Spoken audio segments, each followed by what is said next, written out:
Shalom. Peace of Christ be with you all. परमेश्वर का धन्यवाद हो आज के इस दिन के लिए फिर से। God bless us and we thank God for this wonderful day today. आज थोड़ी सी असुविधा हुई है, आज पावर नहीं है हमारे यहाँ, पर परमेश्वर का पावर हमारे साथ है। There is a little problem with the power, but we know the power of God is with us. सबसे मेरा निवेदन है कि आप प्रार्थना में रखिए। And I would request everyone to keep this in prayers. और हम प्रार्थना के साथ फिर से शुरू करेंगे। And we'll start with a prayer. प्रेमी परमेश्वर पिता, यीशु नाम से हम आपके चरणों में आते हैं। Dear Heavenly Father, we come to you in the name through Jesus Christ our Lord. आपका धन्यवाद करते हैं। We thank you. आपकी प्रशंसा करते हैं। We praise you. पूरे सप्ताह भर आपने हमें सुरक्षित रखा। You kept us safe the whole week. और ये समय आया है कि आपके वचनों पर हम ध्यान करें। And we got this time so that we can concentrate on your word. और हम जानते हैं प्रभु कि हम जो कुछ कर रहे हैं वो किसके लिए समस्या है। And we know that whatever we are doing, who is being troubled by that. और इसलिए शैतान कार की सारी शक्तियां यीशु नाम से दूर हो। And so in the name of Jesus, all the power of darkness be removed. आपके वचन को महिमा मिले। And may your word be glorified. चाहे परिस्थितियां कोई भी हो, हम सीखने वाले लोग हैं और आपके वचन पर हम ध्यान करेंगे। No matter what the situation is going to be, we are people who are willing to learn your word and we will concentrate on it. हमारे जीवनों पर, on our lives, सारे इक्विपमेंट्स पर, all the equipments, सारे participants पर आपकी बड़ी दया हो। and all the participants may you bless us all, कि आपकी सिद्ध मनसा को हम समझ सके, so that we know what you really want us to learn. हमारी प्रार्थना आपने सुना है। You have heard what we have prayed. विश्वास करते हैं and we believe. धन्यवाद देते हैं and we thank you. ये प्रार्थना हमारे प्रभु यीशु मसीह के नाम से मांगते हैं। And we ask this in the name of Jesus Christ our Lord. आमीन। Amen. पिछले सेशंस में हम एक जगह आके रुके थे। In the previous sessions we had stopped at one place. वहीं से हम आगे चलेंगे। We will continue from there. Daniel 10 अध्याय उसके 13 और 14 पद को पढ़ के हम लोग 2 दिन इसी पर ध्यान किए। And we had learned about Daniel 10 verses 13 and 14 and we concentrated on this for 2 days. हमने पढ़ा था, we had learned, फारस के राज्य का प्रधान 21 दिन तक मेरा सामना किए रहा।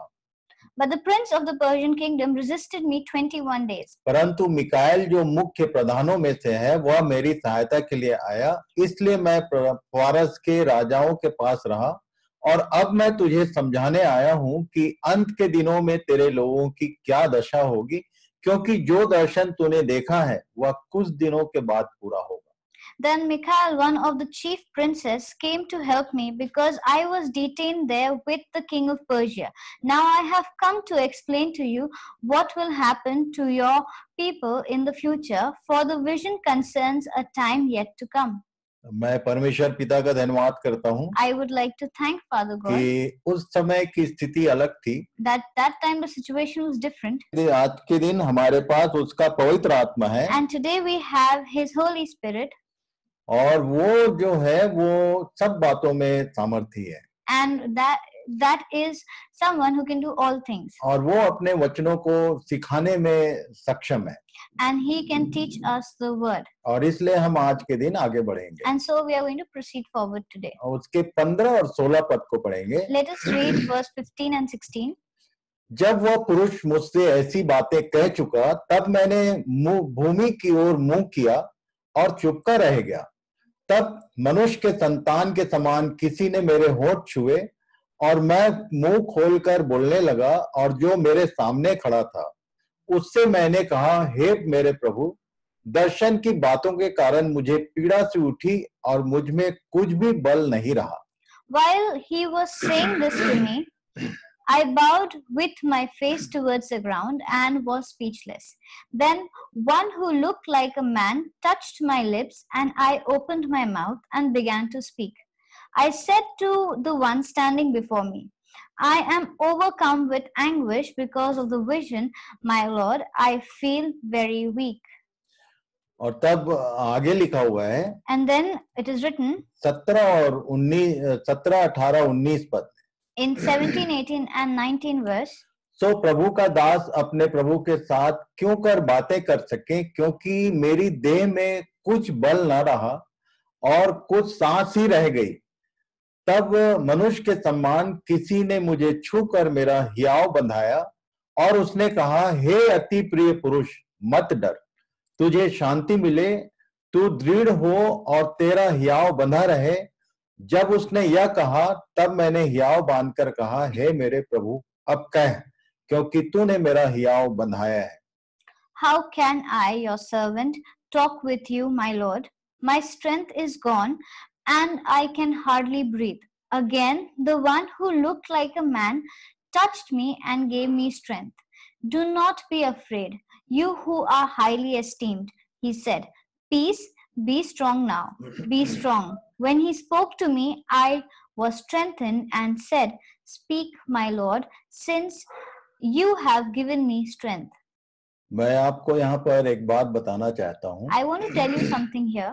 दानियल की उम्र क्या थी How old was Daniel जब उसने ये दर्शन देखा? when he saw this vision? तो मैं मेरे हिसाब से जानता हूँ, What I know is क्योंकि ये 70 वर्ष पूरे होने वाले थे गुलामी के, because 70 years of slavery was going to come to an end, और जवान यहूदियों में जो 20 वर्ष से ऊपर होते थे उनको गिना जाता था। and the ones who were young were the ones who were above the age of 20.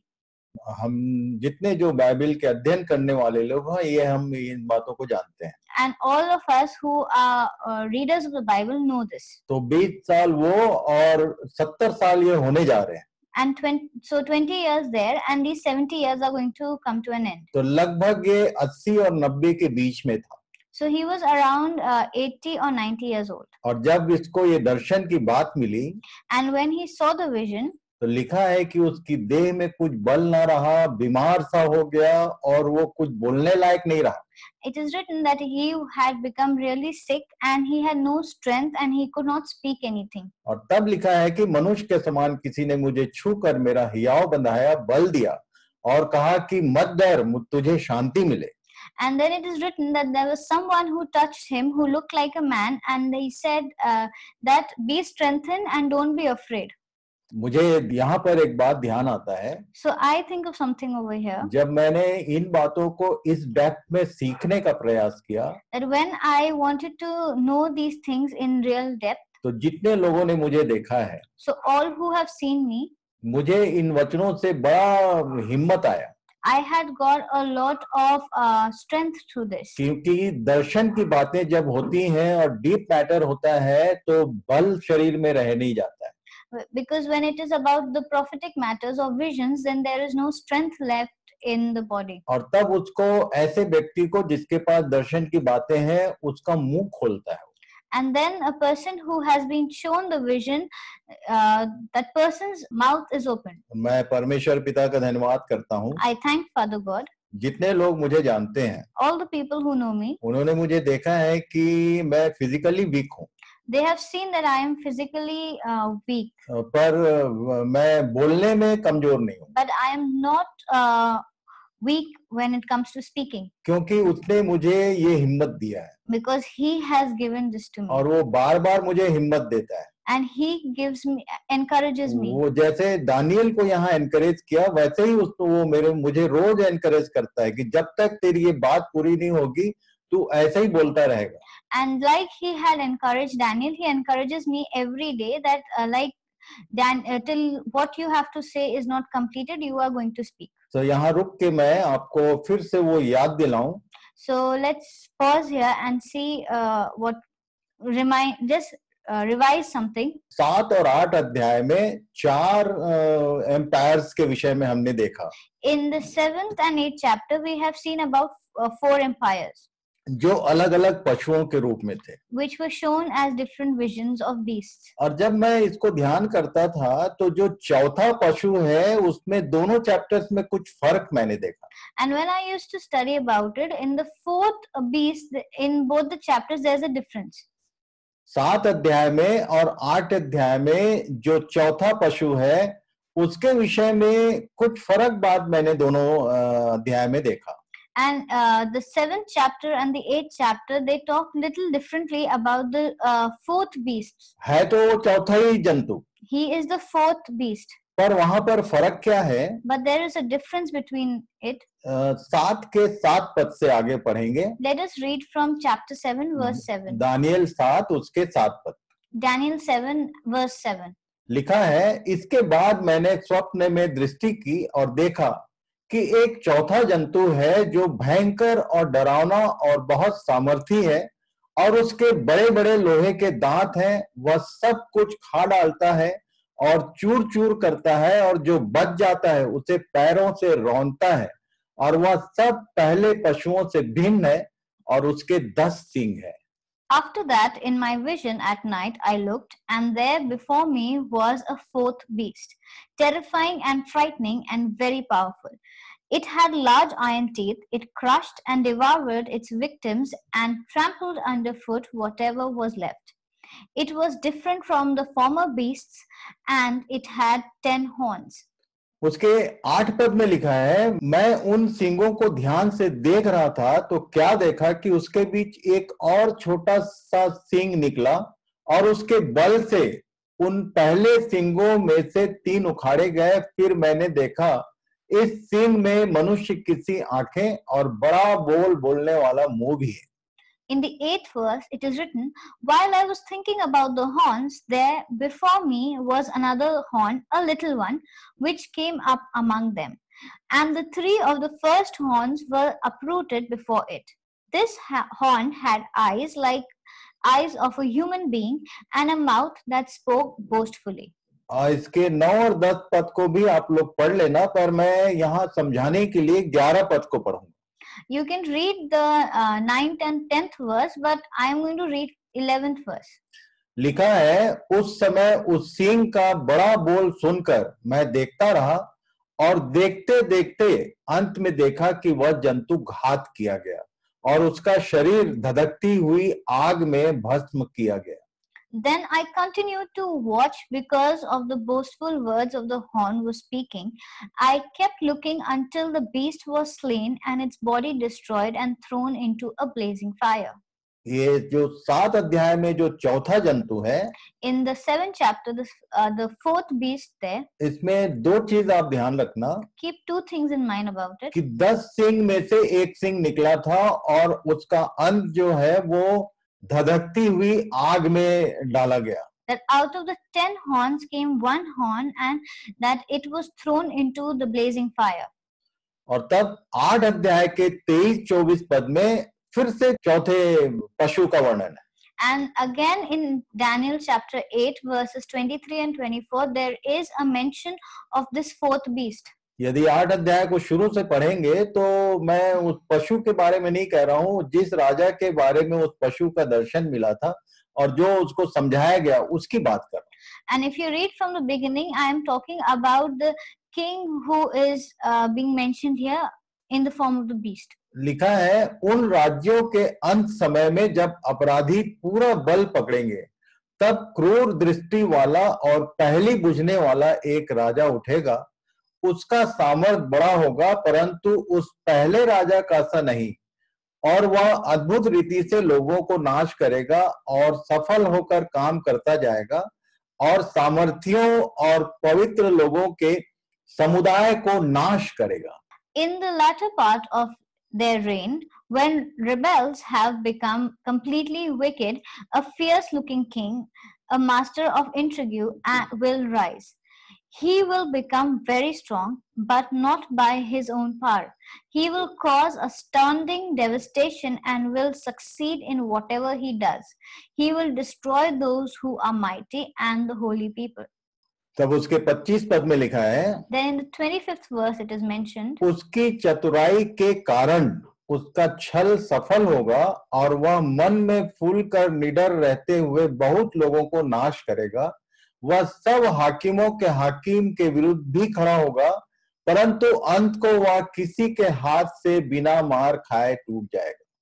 by his cunning he shall make deceit prosper under his hand, and his own mind he shall become great. Without warning he shall destroy many, and he shall even rise up against the prince of princes, and he shall be broken, but by no human hand. ये बात मैंने क्यों बताई? Why have I told you this? क्योंकि जिसको हम Roman empire बोल रहे हैं, Because what we call as the Roman Empire, उसके दो पार्ट हैं. there are two parts of it to it. पहली बार जब रोमी गवर्नमेंट आई, First time when the ये Roman जो government came, एम्पायर आया, the empire which came, उसके आने का तरीका भी वैसा ही था जैसा अंत में रोमन आने वाला है.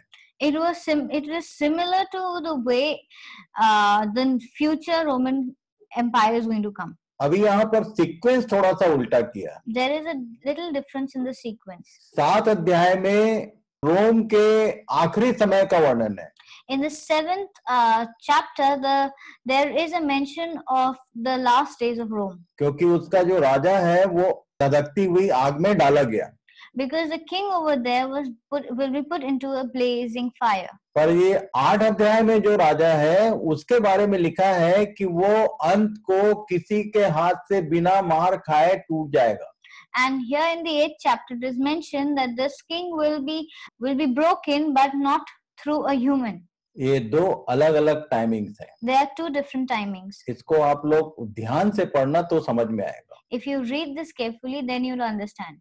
पहली बार हम लोग ध्यान कर रहे हैं कि दानियल की किताब में जो नबूकदनेस्सर ने दर्शन देखा, We are seeing in the book of Daniel what vision Nebuchadnezzar had seen. आपको समझने में इजी होगा इसलिए मैंने वो सारा फिगर भेजा हुआ है. So that it's easy for you to understand, I have already sent you all the figures. पहला था बाबुल, First was Babylon, और दूसरा था पारसी, second was Persian, तीसरा यूनानी, next was Greek, और चौथा रोम.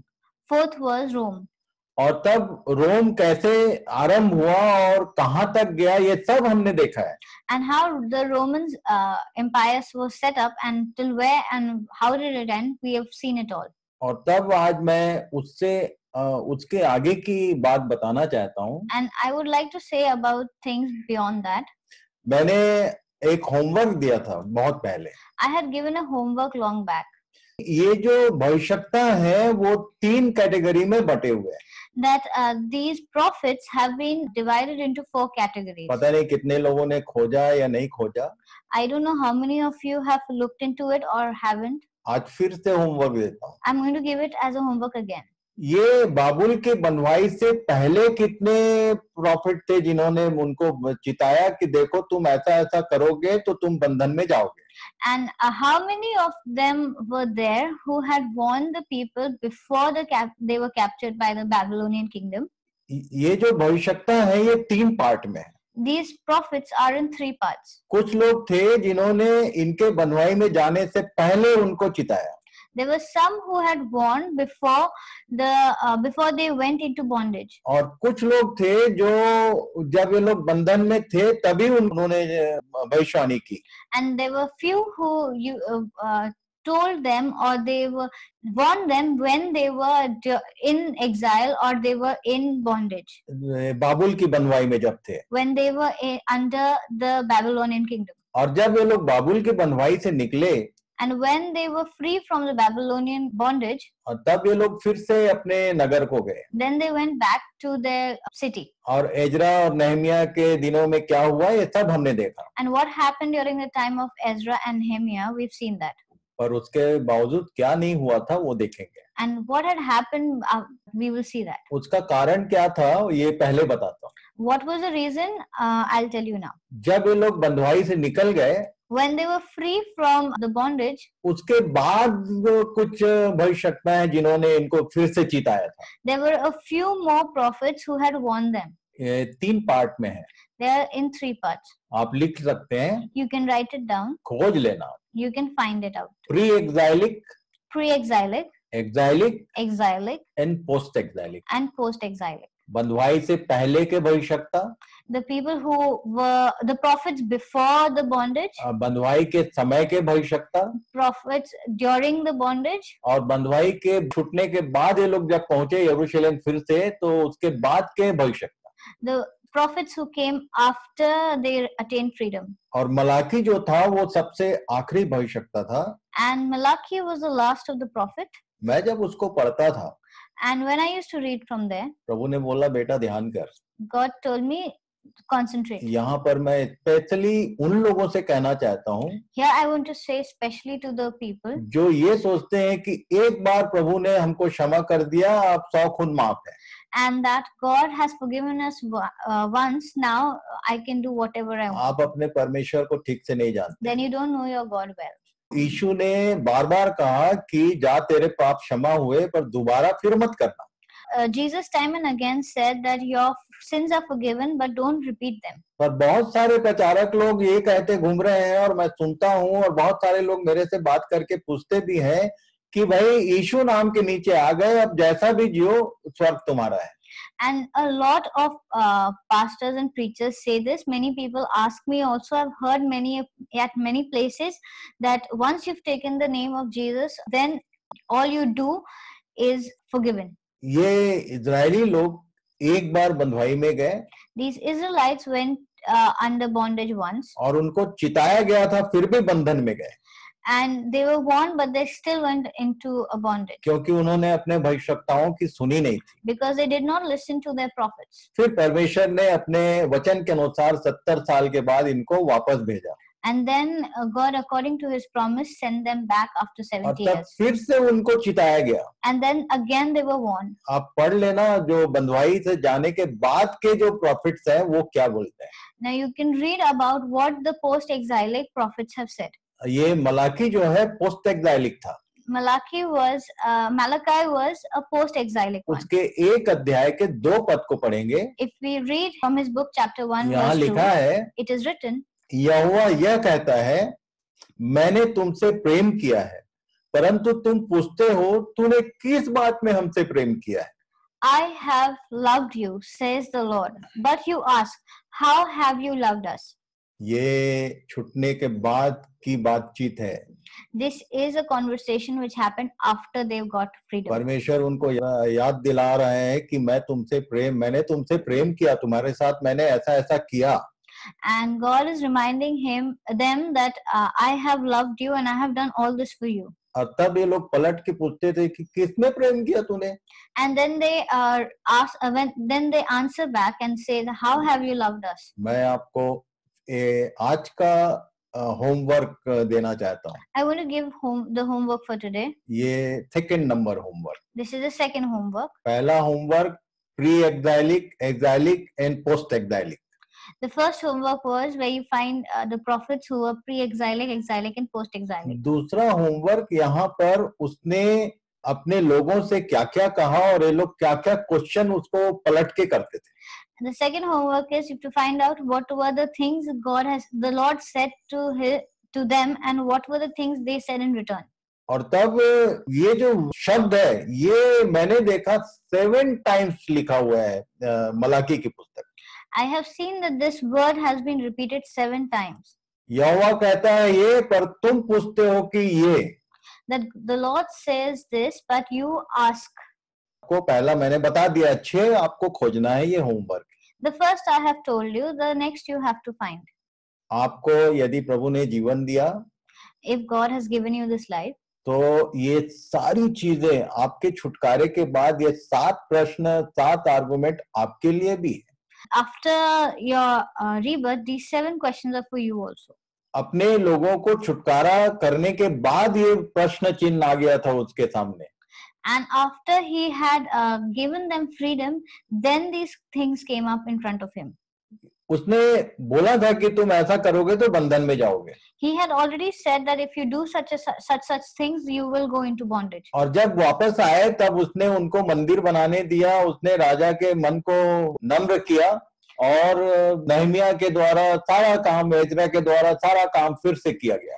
And when they got freedom from there, he had softened the heart of the king. They started building the temple again, and through Nehemiah and Ezra, all these under their guidance, all these things were done. 70 साल की बंधुआई के बाद ये लोग लौटे थे. They had returned after 70 years of exile. और तब जब परमेश्वर कह रहा है कि मैंने तुमसे प्रेम किया है, And then when God is saying that I have loved you, तो ये पूछ रहे थे पलट के कि तूने किस बात में हमसे प्रेम किया है. and so they were asking or replying back that how have you loved us? बाकी 6 आप लोग खोज लेना. You have to find out the rest of the ये 6. Homework number 2. This is the second homework. पर इन सब आर्गुमेंट्स का result क्या हुआ? But what was the result of these arguments? बाबुल की बंधुआई से लौटने पर भी ये लोग दाऊद के दिनों के समान स्वतंत्र राज्य के समान स्थापित नहीं हो सके, परंतु अपने ही देश में गुलाम बने रहे. ईस्वी सन 70 में रोमियो ने नगर और दोबारा बने मंदिर को पूरी तरह से ढा दिया और राज्य और नगर का नाम ही बदल दिया और लोगों को दूर दूर देशों में गुलाम की तरह लोगों को फैला दिया. Now, from the time of the Babylonian, when they had returned from the Babylonian bondage, the Israelites had not been independent like they had been independent during the times of King David. Now, they were ruled by different empires. There was resentment of was finally boiled over, and the Jews revolted against the Roman rule. The Romans destroyed Jerusalem, burned down the second temple that they had built, and deported the Jews as slaves all across the Roman Empire. Then this was the second Jewish exile. Rome renamed Judea as Palestina, where you have modern Palestine, and then even if you see Jerusalem, which was still in ruins from 70 AD, it was named as Aelia Capitolina. Now, and this is how the Jewish people lived for almost 2000 years, dispersed in foreign lands and never accepted in these lands. पहली बार 70 साल की बंधुआई में थे. उसके बाद जब इन लोगों ने आके परमेश्वर से आर्गुमेंट शुरू किया तो 2000 साल के लिए इन लोग बंधुआई में भेजे गए. Now, earlier they were in under bondage for 70 years, but then again when they revolted against God, they were sent into a bondage which lasted for over 2000 years. ये लोग बंधन में केवल एक जगह गए थे, बाबुल में. And earlier they had gone under bondage only in one place, that is in Babylon. पर इस बार इन लोगों को रोमन्स ने पूरे रोमी साम्राज्य में यहाँ वहाँ गुलाम और लेबर के समान लेके गए. And now when the Romans had brought them under bondage, they dispersed them all over, and they were like the lower citizens and laborers. इसका कारण क्या था? What was the reason for this? ये मैं बताना चाहता हूँ. I want to talk about that. ये इस तरह से ये लोग लगभग 2000 साल तक अन्य देशों में दूसरी बार गुलाम रहे, जहां उन्हें कभी भी स्वीकार नहीं किया गया. अलग संस्कृति होने के कारण विशेषतः यूरोपियन मसीहियों के द्वारा ये बहुत ज्यादा सताए गए. And this is how the Jewish people lived for almost 2000 years, dispersed in foreign lands. And this is the second time this happened with them. They were never accepted in the places where they were sent. And in these different nations, they regularly suffered the anti-Semitic persecutions. Persecutions of Jews was very common, especially by European Christians. मैं आपको बताना चाहता हूँ, I want to tell you this. एक बार चिताने के बाद दोबारा ये लोग गुलाम बनाए गए. After being warned, they had become slaves all over again. बाबुल में तो 4 जवान लोग राज्याधिकार प्राप्त किए. In Babylon, 4 of these people, these Jews, had got important positions. जिनमें से दानियल एक था. Daniel was one of them. पर इस बार जब ये लोग पूरे रोमी साम्राज्य में फैलाए गए तो केवल गुलाम और लेबरर्स रहे. And now when they were spread all over Europe, they were only laborers and slaves. इसका कारण क्या था? What was the reason for this? डिटोनॉमी व्यवस्था विवरण 28 अध्याय उसके 64 और 65 पद को ये लोग भूल गए थे. They had forgotten what is written in Deuteronomy 28, 64 and 65. ये बार बार दानियल जो प्रार्थना कर रहा था 9 अध्याय में कि हमने तेरी व्यवस्था को त्याग दिया. And what Daniel was praying time and again, that we have forgotten what you have said. वापस लौटने के बाद फिर ये लोग व्यवस्था की बातों को त्याग दिए थे. And after returning back, they had again forgotten all that was written. जिसके फलस्वरूप इन लोगों को इतनी लंबी गुलामी झेलनी पड़ी. because of which they had to go through such kind of slavery again. मैं फिर से बहुत ही नम्र निवेदन करना चाहता हूँ So I want to request humbly again, उन लोगों से जो अपने मसीही जीवन के विषय में केयरफुल नहीं है, especially to the ones who are not careful about their Christian life जो ये सोचते हैं कि यीशु नाम से हम अनुग्रह के लोग हैं। and who think that through Jesus we are saved. पौलुस ने लिखा है, हम लोगों ने बीते दिनों में देखा, We have seen previously what Paul has written. जब उसने उनको नहीं छोड़ा तो तुमको कैसे छोड़ देगा। When he did not spare them, how will he spare you? यहाँ लिखा है Here it is mentioned व्यवस्था विवरण 28 उसके 64 और 65 पद में, in Deuteronomy 28, 64 and 65. यहोवा तुझको पृथ्वी के इस छोर से लेकर उस छोर तक के सब देशों के लोगों में तितर बितर करेगा और वहां रहकर तू अपने और अपने पुरखाओं के अनजाने काठ और पत्थर के दूसरे देवताओं की उपासना करेगा और उन जातियों में तू कभी चैन ना पाएगा और ना तेरे पांव को ठिकाना मिलेगा, क्योंकि वहां यहोवा ऐसा करेगा कि तेरा हृदय कांपता रहेगा और तेरी आंखें धुंधली पड़ जाएंगी और तेरा मन कलपता रहेगा। Then the Lord will scatter you among the nations from one end of the earth to the other. There you will worship other gods, gods of wood and stone, which neither you nor your ancestors have known. Among those nations you will find no repose, no resting place for your soul, for the sole of your feet. There the Lord will give you an anxious mind and weary eyes.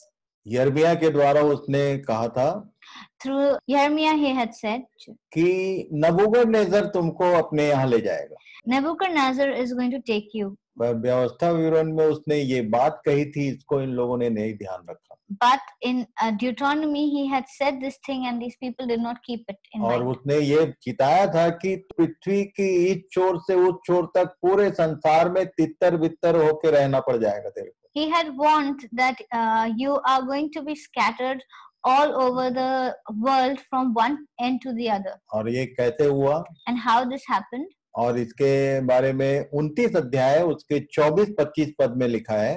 And about this it is mentioned in Deuteronomy 29 verses 24 and 25. सब जातियों के लोग पूछेंगे कि यहोवा ने इस देश से ऐसा क्यों किया और इस बड़े कोप के भड़कने का क्या कारण है। तब लोग यह उत्तर देंगे कि उनके पूर्वजों के परमेश्वर यहोवा ने जो वाचा उनके साथ मिस्र देश से निकलने के समय बांधी थी उसको उन्होंने तोड़ा है। All the nations will ask, why has the Lord done this to this land? Why this fierce burning anger? And the answer will be, the Lord uprooted them from their land and thrust them into another land. छुटकारा पाने के बाद यदि आप परमेश्वर के द्वारा दिए गए नियम को तोड़ते हैं तो ये परेशानी प्रैक्टिकली हमारे सामने है।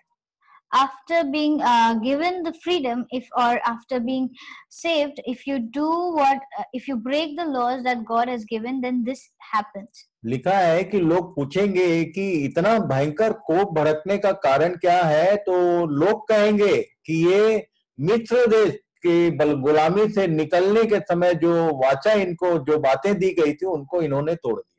And then people will ask, why has God done this and why is he so angry? Then it is written that what promises and the laws God had given when they got their freedom from Egypt, they have forgotten about it.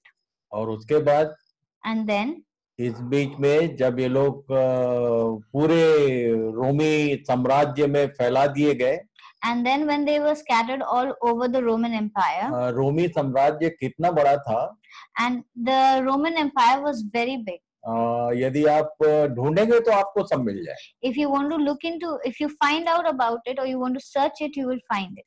रोम जो है वहां से Catholicism के नाम से ये as Christianity रोमी साम्राज्य फैला। And in the name of Catholicism, this whole kingdom spread of the Holy Roman Empire. और जितने जो नॉर्दर्न कंट्रीज हैं, जितने जो उत्तर में छोटे छोटे राज्य हैं, सब रोमन्स थे लोग।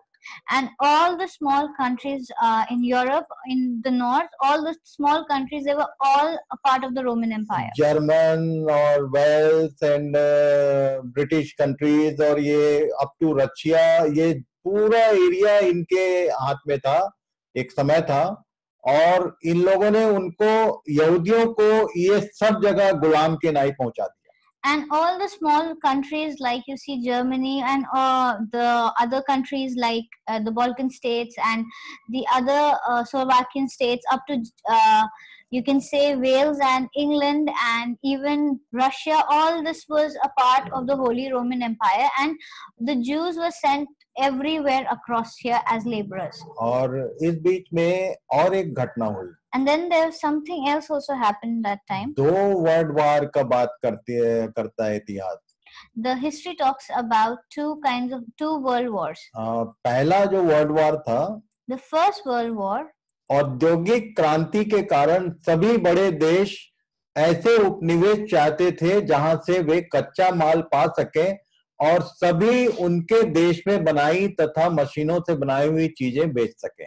Now there was industrial revolution which had taken place, and for the growth of that, what had happened was all these countries, they were looking for investing in colonies from where they could take their raw materials and they could get it made in the factories that were blooming in their countries, and they could sell or they were looking for a market all over the world.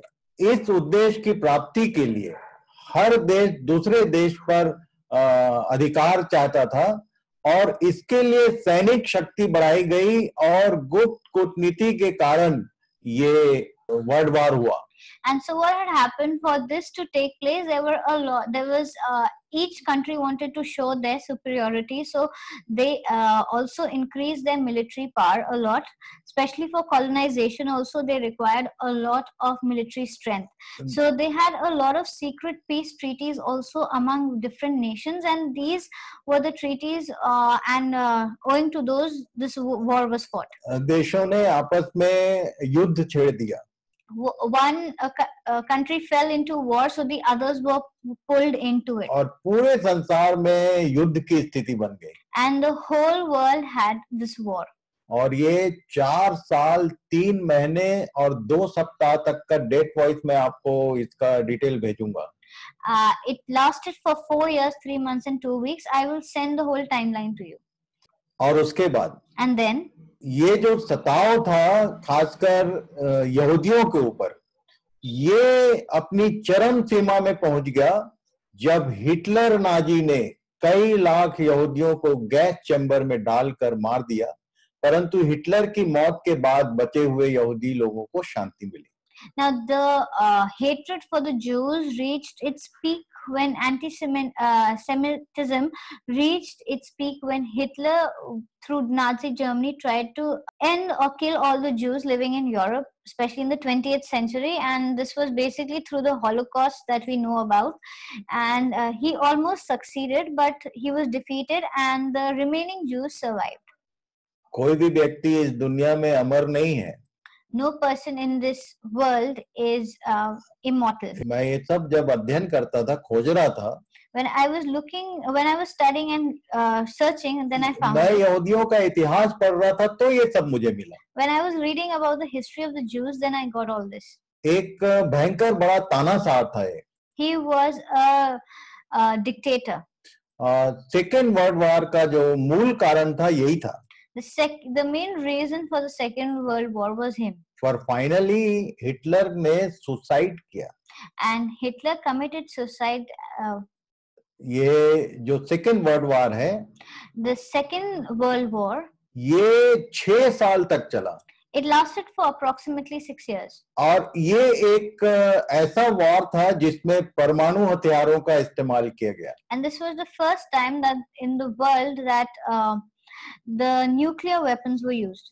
पूरा संसार 2 भाग में but गया था. The whole world was divided into 2 parts. और संयुक्त राज्य America द्वारा गिराए गए परमाणु बमों से हिरोशिमा और नागासाकी जो है पूरी रीति से नाश हो गए. And then what had happened was USA, being one of the most powerful countries, dropped atom bombs on Hiroshima and Nagasaki in Japan, and with that these countries were completely destroyed. ये जो स्थितियां बनी, And so this situation that had taken place, इसमें 6 लाख से ज्यादा यहूदियों को उसने गैस चैम्बर में डाल के मार दिया. more than 6 million Jews were killed, especially when they were put into gas chambers. और जब मैं अध्ययन करता हूं तो मुझे ध्यान आता है कि व्यवस्था विवरण 28 अध्याय में ये सब बातें उसने पहले से बताया था कि तुम्हारे साथ ऐसा हो न हो. And when I do my studies and I understand and I read about it, then I am always reminded that in Deuteronomy, God had already told them and warned them that this all is going to happen with you. ये इतने अलग-अलग देशों में जाके और अलग-अलग तरह से नाश किए गए.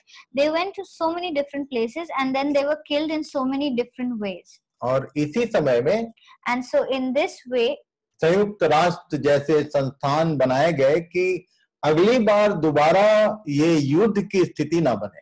And so UN was created so that this kind of war does not happen again.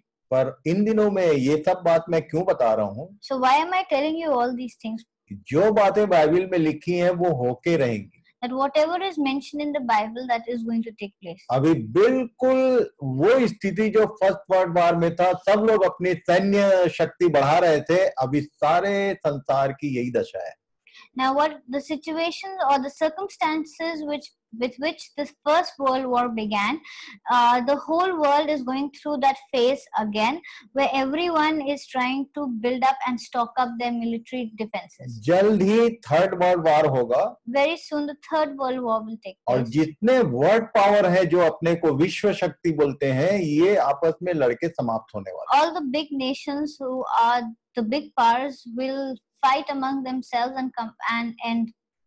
और तब वो जो 10 सींग की बात हम लोग बार बार पढ़ रहे हैं. And then what we are learning about the 10 horns. छोटे छोटे 10 राज्य उदय होंगे जो वर्ल्ड पावर बनेंगे. Those 10 little horns will turn into world powers. ये बात मुझे इसलिए बताना जरूरी था. And so I had to tell you this. क्योंकि दानियल ने वो इतना कमजोर, बीमार और बल रहित क्यों हो गया? क्योंकि ये पूरी इतनी दूर तक की लड़ाई को देखा था. And why Daniel has lost his strength and he was shivering is because he had seen all of this in his vision. क्योंकि इस युद्ध की स्थिति में उसके अपने लोगों की क्या-क्या दशा हुई, वो बातों को उसको दिखाया गया था. And what had happened during the wars and in between, what happened to the Jews, all these things were shown to him. जब हिटलर ने सुसाइड कर लिया, when Hitler committed suicide, तब सैकड़ों वर्षों के बाद, लगभग 1800 साल के बाद, उतने वर्ष के सताव के बाद उन्हें ध्यान आया कि वे तो यहूदी हैं और परदेश में अपनी संस्कृति से अलग और ईश्वर रहित होकर मूसा के द्वारा कहे गए वचनों के अनुसार गुलामी में जी रहे हैं, और उन्होंने प्रायश्चित किया.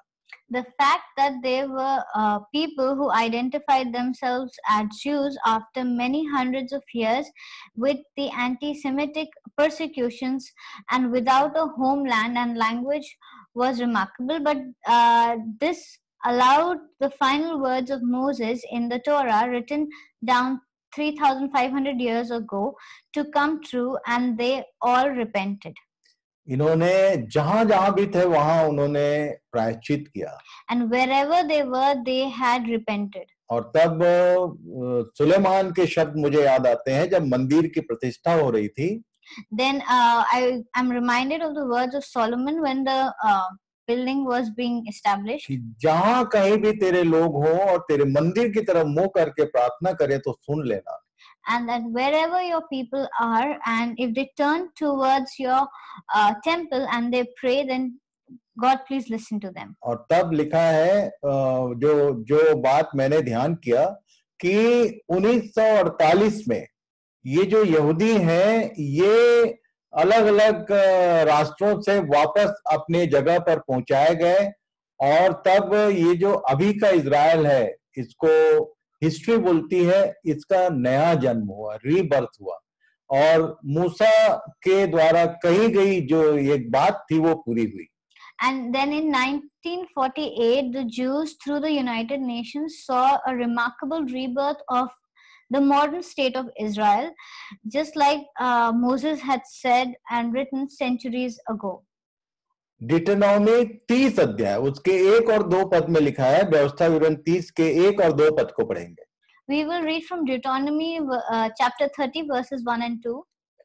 फिर जब आशीष और श्राप की ये सब बातें जो मैंने तुझको कह सुनाई है तुझ पर घटे और उन सब जातियों के मध्य में रहकर जहां तेरा परमेश्वर यहोवा तुझको बरबस पहुंचाएगा, इन बातों को स्मरण करें और अपनी संतान सहित अपने सारे मन और सारे प्राण से अपने परमेश्वर यहोवा की ओर फिर कर उसके पास लौट आए और इन सब आज्ञाओं के अनुसार जो मैं आज तुझे सुनाता हूं उसकी बात माने. When all these blessings and curses I have set before you come on you, and you take them to heart wherever the Lord your God disperses you among the nations, and when you and your children return to the Lord your God and obey him with all your heart and with all your soul according to everything I command you today. उसके आगे लिखा है 3 और 4 पर. In verses 3 and 4 it is written, तब तेरा परमेश्वर यहोवा तुझको बंधुआई से लौटा ले आएगा और तुझ पर दया करके उन सब देशों के लोगों में से जिनके मध्य में वह तुझको तितर बितर कर देगा फिर इकट्ठा करेगा, चाहे धरती के छोर तक तेरा बरबस पहुंचाया जाना हो तो भी तेरा परमेश्वर यहोवा तुझको वहां से ले आकर इकट्ठा करेगा. Then the Lord your God will restore your fortunes and have compassion on you and gather you again from all the nations where he scattered you, even if you have been banished to the most distant land under the heavens, for there the Lord your God will gather you and bring you back. यदि आप परमेश्वर के इन वचनों का आनंद लेना चाहते हैं, if you really want to enjoy what the Lord has said, तो homework number 3, then homework number 3, व्यवस्था विवरण 30 अध्याय को पूरा चैप्टर पढ़ लेना. you have to read Deuteronomy chapter 30, the whole chapter. ये मैंने केवल वो कैसे लौटे और क्यों लौटे ये बताया है. How they return and why they return, I've just spoken about that.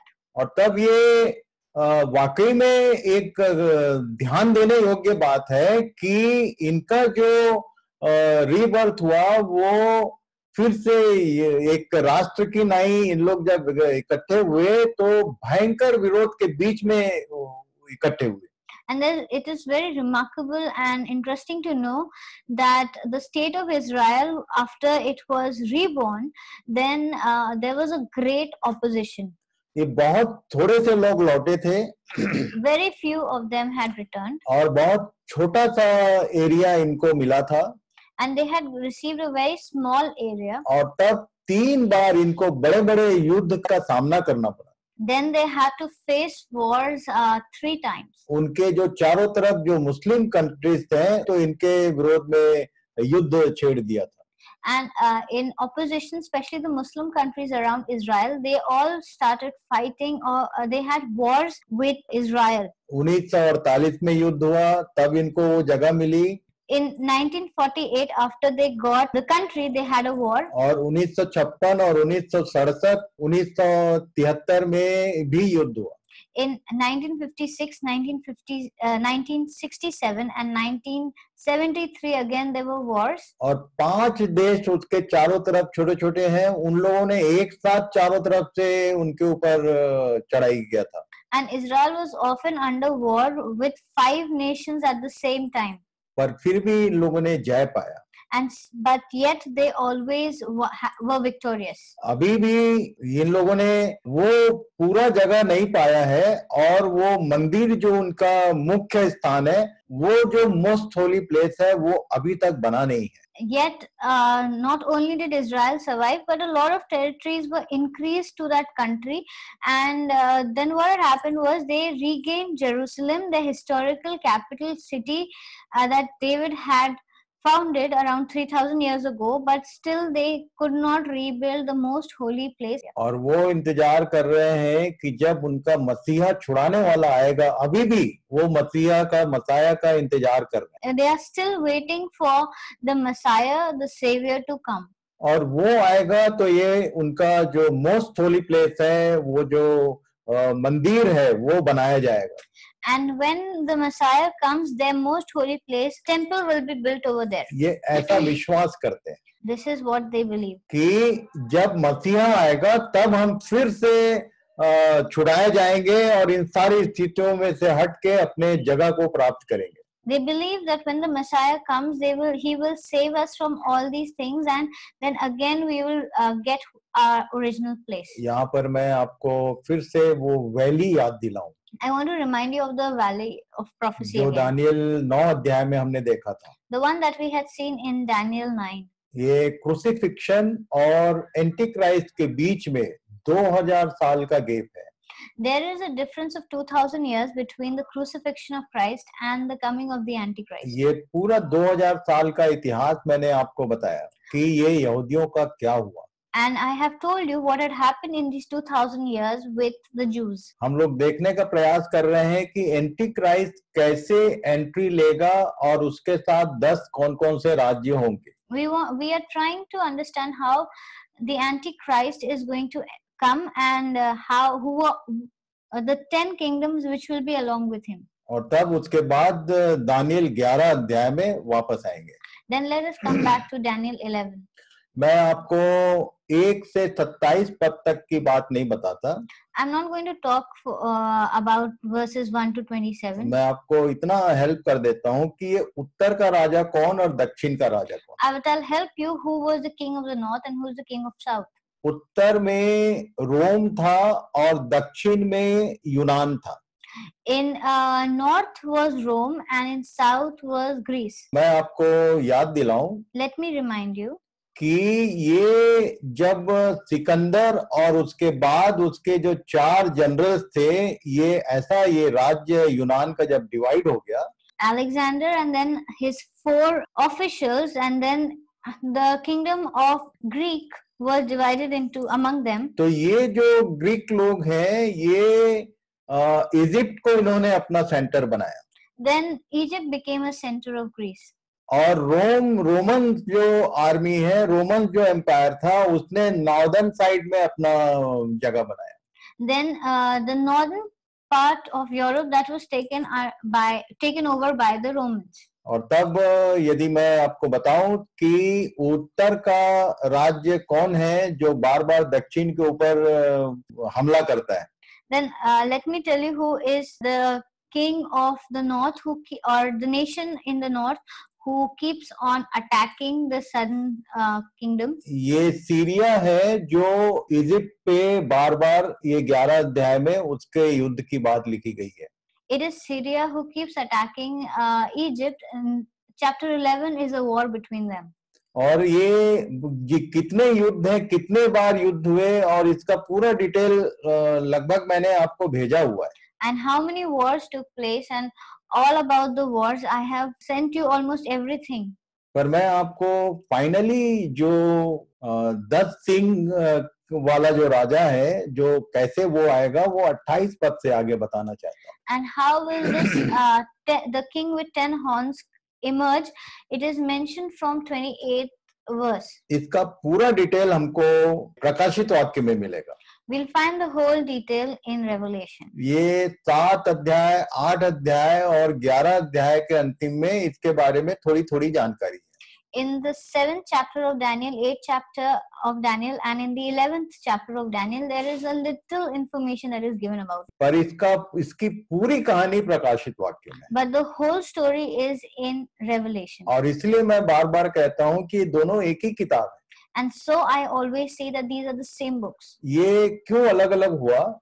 Why they were divided into एक two? साथ क्यों नहीं लिखा गया? Why weren't they written in all together? जब 12 अध्याय पहुंचेंगे तो बताऊंगा. When we'll reach the 12th chapter, then I'll tell you. पर ये जो फाइनल जो किंग है, वो आएगा जो आग में डाला जाएगा, उसके बारे में यहाँ लिखा है. But it is about the final king who will come up and who will be thrown into the blazing fire. It is mentioned about him. लिखा है 28 और 29 पद को पढ़ेंगे. We'll read verses 28 and 29. उत्तर देश का राजा बड़ी लूट लिए हुए अपने देश को लौटेगा और उसका मन पवित्र वाचा के विरुद्ध उभरेगा और वह अपनी इच्छा पूरी करके अपने देश को लौट जाएगा। नियत समय पर वह फिर दक्षिण देश की ओर जाएगा, परंतु उस पिछली बार के समान इस बार उसका वश न चलेगा। The king of the north will return to his own country with great wealth, but his heart will set against the holy covenant. He will take action against it and then return to his own country. At the appointed time, he will invade the south again, but this time the outcome will be different from what it was before. ये उस राजा के विषय में बोल रहा है जो सबसे अंतिम होगा। Here he is mentioning about that king who will come at the end, जो यरूशलेम और उसके लोगों को भी डिस्टर्ब करेगा। who is going to disturb the people of Jerusalem and its people. यहाँ लिखा है कि उसका मन जो है पवित्र वाचा के विरुद्ध उभरेगा। Here it is mentioned that his heart will be set against the holy covenant.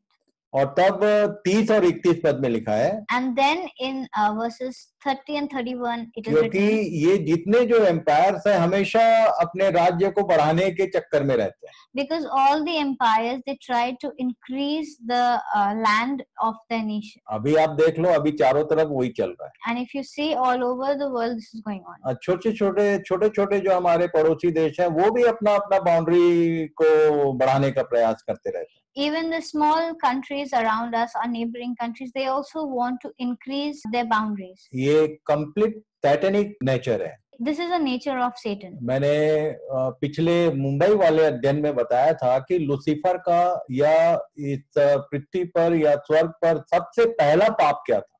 And in the previous Mumbai sessions, I had said that the first sin, especially through Lucifer, what was it? फिर से आपको मैं याद दिला दूं, in the beginning आप जरूर सुन लेना।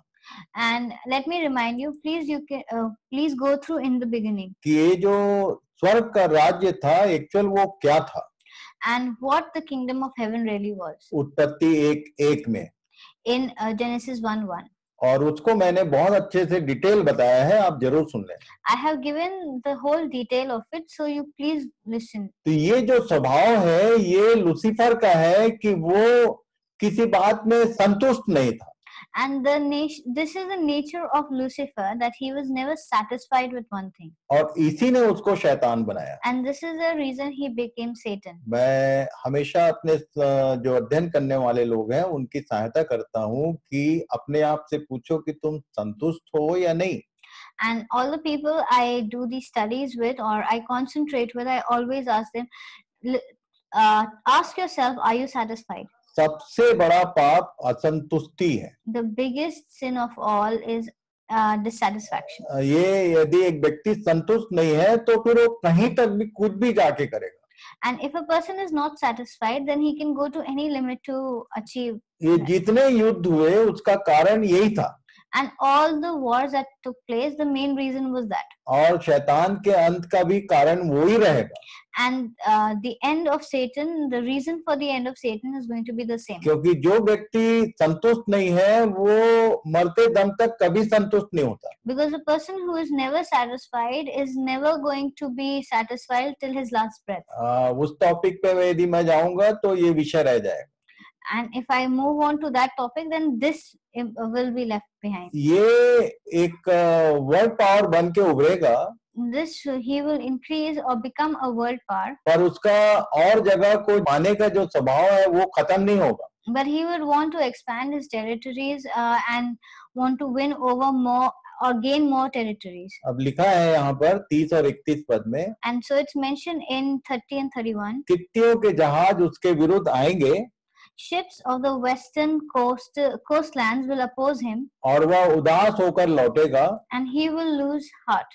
और पवित्र वाचा पर चिढ़कर अपनी इच्छा पूरी करेगा। Then he will return back and vent his fury against the holy covenant. और वह लौटकर पवित्र वाचा के तोड़ने वालों की सुधि लेगा। तब उसके सहायक खड़े होकर दृढ़ पवित्र स्थान को अपवित्र करेंगे और नित्य होम बलि को बंद करेंगे और वे उस घृणित वस्तु को खड़ा करेंगे जो उजाड़ करा देती है। He will return and show favor to those who forsake the holy covenant. His armed forces will rise up and desecrate the temple fortress and will abolish the daily sacrifice. Then they will set up the abomination that causes desolation. ये पवित्र स्थान फिर से कहां से आ गया?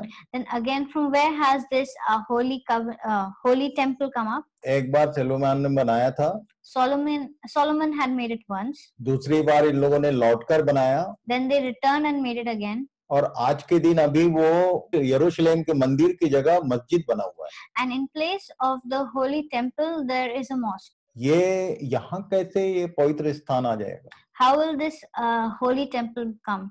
क्योंकि जब ये आएगा, So because when he will come, जब ये प्रकट होगा, when he will come, तब ये सबसे पहले उस मंदिर को बनवाएगा. he will make that holy temple. The first thing he'll do is to make the holy temple. और इसी बात में यहूदी लोग धोखा खाएंगे. And this is the reason that the Jews will be in a dissolution. उसको एज मसाया एक्सेप्ट करेंगे कि यही हमारा उद्धार करता है. They will accept him as the Messiah, that he is the one who will save us. पर लिखा है कि ठीक 3.5 साल के बीतने के बाद, ठीक आधे समय के भीतर वो सारी चीजों को बंद करा देगा. Then in the middle, or right when 3.5 years pass, then he is going to stop all of these things. और वहां पर मूरत की स्थापना की जाएगी. And there this idol will be established. और सबको ये समझाने का प्रयास किया जाएगा कि तुम इसकी पूजा करो, नहीं तो तुमको कुछ नहीं मिलेगा. And then everyone will be forced and will be told that you have to pray to him, to this idol, worship this idol, or you will not get anything. इन सब चीजों का डिटेल हम लोग वहां देखेंगे प्रकाशित वाक्य में. आप इसको याद रखना, दानियल 11 के 30 से 31 पद को. We will see all of this in Daniel, in the book of Revelation, but you keep this, what all has been mentioned in Daniel 11 verses 30 and 31. और तब आगे लिखा है 36 पद में, Then in verse 36 it is written, ये जो राजा होगा वो अपनी इच्छा के अनुसार काम करेगा और अपने आप को सारे देवताओं से ऊंचा और बड़ा ठहराएगा, वरन सब देवताओं के परमेश्वर के विरुद्ध भी अनोखी बातें कहेगा. और जब तक परमेश्वर का क्रोध ना हो जाए तब तक उस राजा का कार्य सफल होता रहेगा, क्योंकि जो कुछ निश्चय करके ठाना हुआ है वह अवश्य ही पूरा होने वाला है. The king will do as he pleases. He will exalt and magnify himself above every god, and will say unheard of things against the God of gods. He will be successful until the time of wrath is completed, for what has been determined must take place.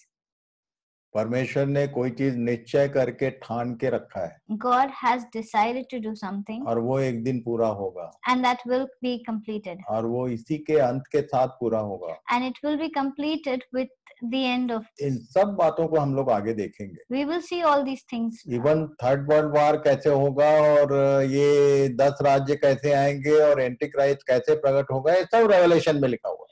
How will the third world war begin, the 10 nations, and what will happen, it is all mentioned in the book of Revelation. यहाँ पर 37 और 38 पद में लिखा है. In Daniel 11:37 and 38 it is written, ये जो Antichrist होगा, this Antichrist, वह अपने पुरखाओं के देवताओं की चिंता न करेगा, न स्त्रियों की प्रीति की कुछ चिंता करेगा, और न किसी देवता की, क्योंकि वह अपने आप ही को सबों के ऊपर बड़ा ठहराएगा. वह अपने राजपद पर स्थिर रहकर दृढ़ गढ़ों ही के देवता का सम्मान करेगा, एक ऐसे देवता का जिसे उसके पुरखा भी ना जानते थे. वह सोना, चांदी, मणि और मनभावनी वस्तुएं चढ़ाकर उनका सम्मान करेगा. He will show no regard for the gods of his ancestors, or for the one desired by women, nor will he regard any god, but he will exalt himself above them all. Instead of them, he will honor a god of fortresses, a god unknown to his ancestors. He will honor with gold and silver, with precious stones and costly gifts.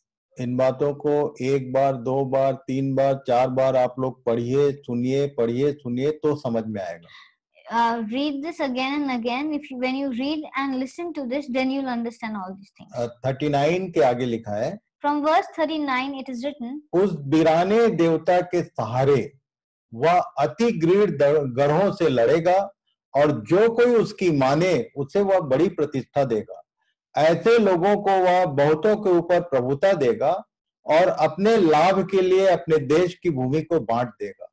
अंत के समय दक्षिण देश का राजा उसको सिंह मानने लगेगा, परंतु उत्तर देश का राजा उस पर बवंडर की नाई बहुत से रथ सवार और जहाज लेकर चढ़ाई करेगा। इस रीति से वह बहुत से देशों में फैल जाएगा और उनमें से निकल जाएगा। वह शिरोमणि देश में भी आएगा। He will attack the mighty fortresses with the help of a foreign god and will be greatly honored and will greatly honor those who acknowledge him. He will make them rulers over many people and will distribute the land at a price. At the time of the end, the king of the south will engage him in battle, and the king of the north will storm out against him with chariots and cavalry and a great fleet of ships. He will invade many countries and sweep through them like a flood. He will also invade the beautiful land.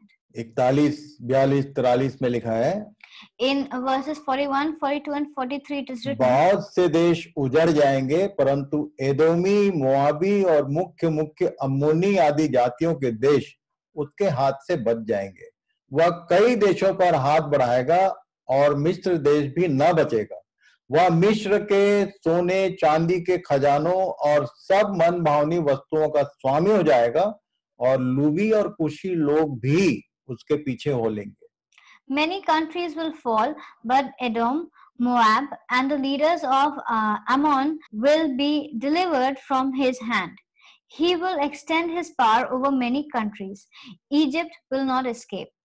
He will gain control of the treasures of gold and silver and all the riches of Egypt, with the Libyans and the Cushites in submission. और तब 44 और 45 पद में लिखा है, Then verses 44 and 45 say, उसी समय वह पूरब और उत्तर दिशाओं से समाचार सुनकर घबराएगा और बड़े क्रोध में आकर बहुतों को सत्यानाश करने के लिए निकलेगा और वह दोनों समुद्रों के बीच पवित्र शिरोमणि पर्वत के पास अपना राजकीय तंबू खड़ा कराएगा। इतना करने पर भी उसका अंत आ जाएगा और कोई उसका सहायक न रहेगा। But reports from the east and the north will alarm him, and he will set out a great rage to destroy and annihilate many. He will pitch his royal tents between the seas at the beautiful holy mountain, yet he will come to his end and no one will help him. ये हम लोग जब प्रकाशित वाक्य में जाएंगे तो इसको और डिटेल में देखेंगे। When we'll go to Revelation, then we will see this in deeper detail. तो प्रभु आप सबों को आशीष दे। God bless you all. धन्यवाद। Thank you. Good night. Good night.